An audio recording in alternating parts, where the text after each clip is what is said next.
Children's Museum Phonics and Grammar with Fun is again with one interesting activity on the little and long oo sound.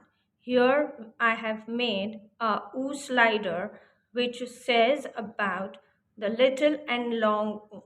The little oo sound is oo and the long oo sound is oo. So here are some words. Let's try to read them so that it becomes easy for children to understand the difference between the little and long oo. Ook, book. Spoon, spoon. Hood, hood. Oop, droop. Oof, woof. Bloom.